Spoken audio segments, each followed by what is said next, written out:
श्री शिवाय नमस्तुभ्यम।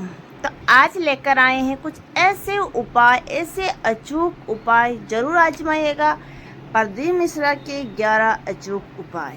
तो आपको कौन सा उपाय ज़्यादा बेहतरीन लगता है वो जरूर आप आजमाइए। आज आपकी सारी परेशानियां दूर कर देंगे। इस वीडियो के जरिए आपको बहुत सारी जानकारी मिलेगी। तो चलिए बताते हैं आपको। प्रदीप मिश्रा जी के 11 अचूक उपाय जरूर आजमाइए।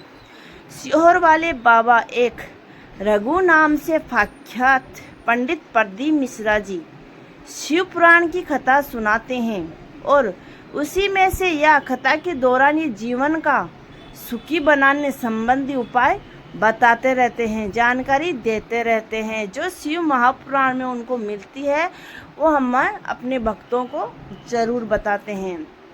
उनके छोटे छोटे उपाय बहुत ही प्रसिद्ध हैं और उनको लोग आजमाते हैं तो उनका बहुत ही ज़्यादा प्रभाव पड़ता है। आप भी उनके उपाय आजमाकर जीवन को सुखी और समृद्धि पूर्ण बना सकते हैं। तो चलिए बताते हैं आपको 11 नहीं 15 महत्वपूर्ण उपाय। तो पहला उपाय आपको बताते हैं, सुनिएगा। पंडित मिश्रा जी अपने एक वीडियो में कि यदि कोई काम नहीं हो रहा, वो एक वीडियो में बता रहे थे कि यदि आपका कोई काम नहीं हो रहा है, बहुत बाधा आ रही है, तो जिस दिन सोमवार की अष्टमी हो उस दिन 31 मूंग के दाने, 31 चावल के दाने और 31 बेलपत्र लेकर शिव मंदिर जाइए। अपनी मनोकामना बोलकर चावल शिव जी के मंदिर की दहलीज पर रख दो। ऐसे रखो कि किसी का पैर नहीं लगे। मूंग के दाने को नंदी भगवान के उस पैर के पास रखो जहाँ उनका पैर ऊंचा रहता है। 31 बेलपत्र जलाधारी में जहाँ से जल निकलता है उसे अशोक सुंदरी का स्थान कहते हैं, वहाँ पर उन बेलपत्र को रख दो। अगली सोमवार को अष्टमी तक अपनी मनोकामना पूर्ण हो जाएगी। अब बताते हैं आपको दूसरा उपाय जो हमारे पंडित प्रदीप मिश्रा जी ने बताया है। कहते हैं कि मंगलवार और बुधवार को लिया गया कर्ज कभी नहीं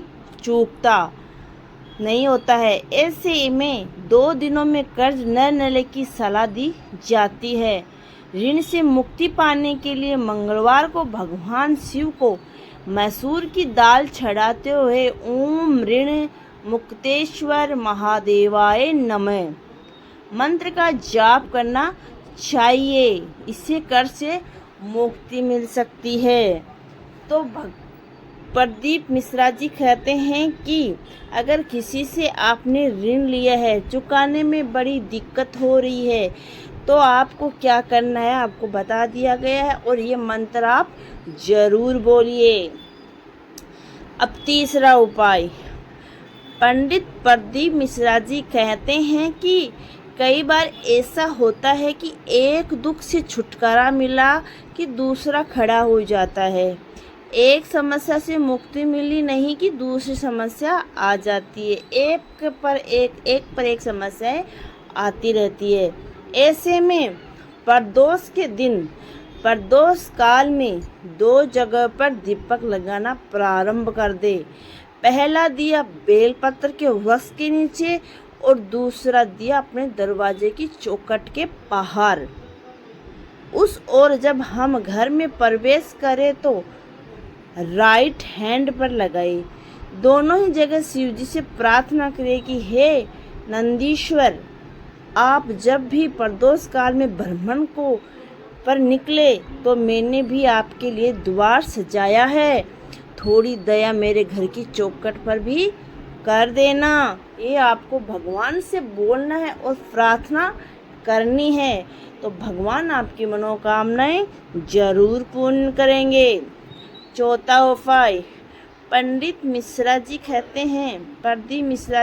हैं कि किसी भी सोमवार की अष्टमी और शिवरात्रि पर गंभीर बीमारी से मुक्ति पाने के लिए समी के फूल को नीलकंठेश्वर महादेव का नाम लेकर शिवलिंग पर अर्पित कर दे। उसके अलावा गाय का घी अर्पित कर दे। 5 कमल गट्टे और 5 बेल पत्थर तांबे के लोटे से जल भरकर रख ले।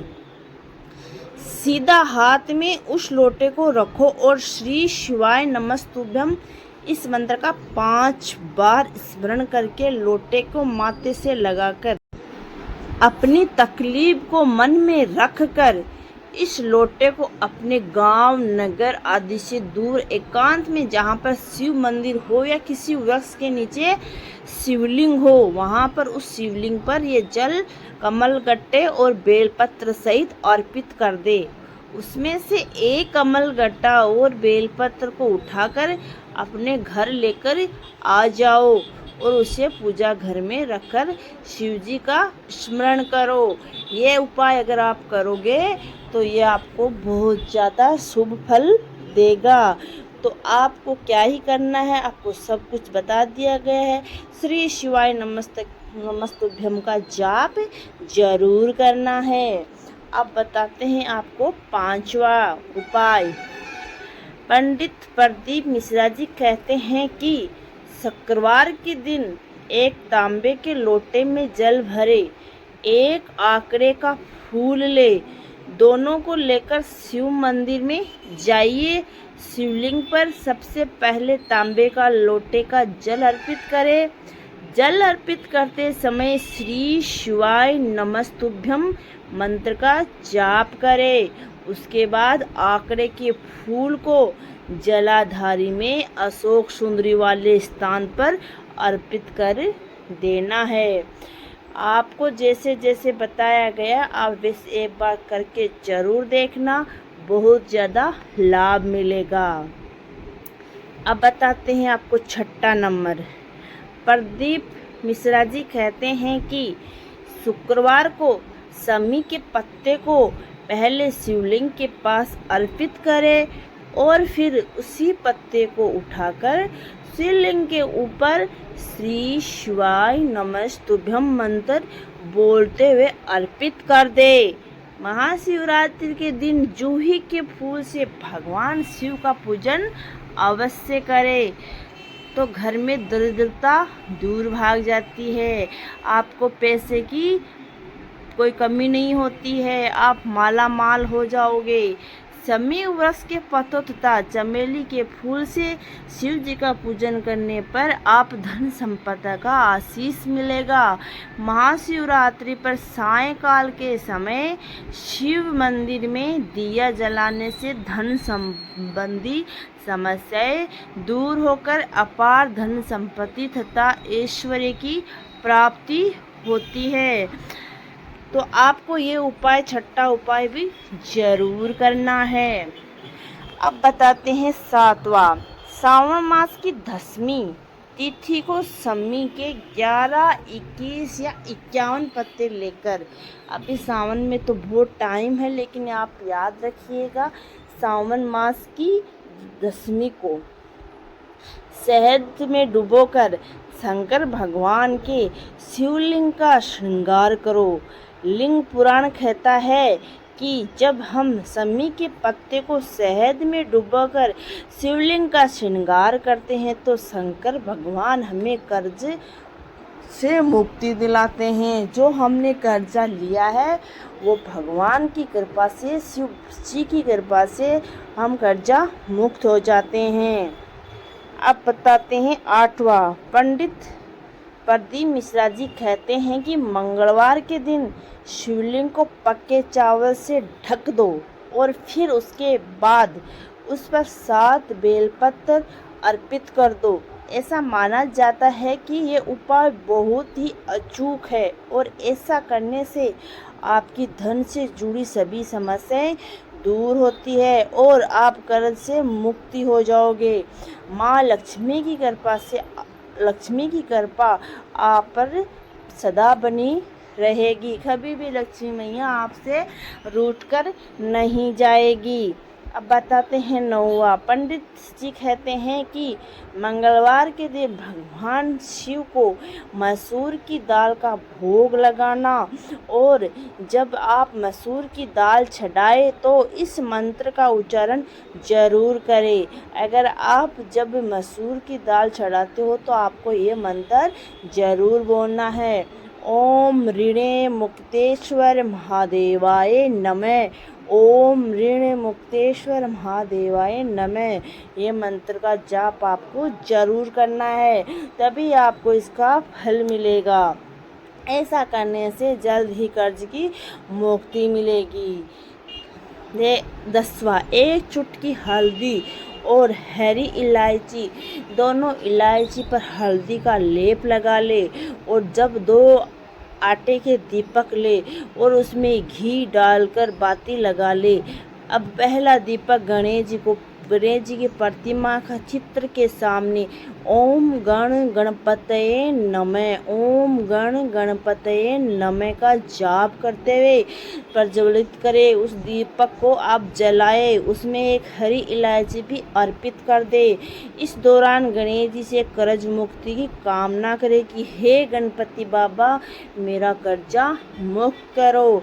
अब मैं तुलसी के गमले में थोड़ा सा खड्डा करके दूसरी इलायची को दबा देना है, और दूसरा दीपक उसी इलायची के ऊपर रखकर तुलसी माता के समक्ष ओम नमो भगवते वासुदेवाय नमः या फिर ओम महालक्ष्मी नमः का 108 बार जाप करते हुए दिए को जलाना है, दिए को प्रज्वलित करना है। इस दौरान माता से धन संपत्ति की कामना भी करना। यह जब दीपक जलाओ आप हरी इलायची वाला करो तो आपको माँ लक्ष्मी को करना है पसंद, और प्रसन्न करने के बाद में जो भी आपको मंत्र बताया गया है वो मंत्र आप जरूर करें। अब बताते हैं 11। प्रदीप मिश्रा शिव पुराण की कथा में कहते हैं कि 1 लोटा जल सभी समस्या का हल, यानी 1 लोटा जल भगवान शिव को चढ़ाने से मनुष्य की सारी समस्याओं का निराकरण हो जाता है।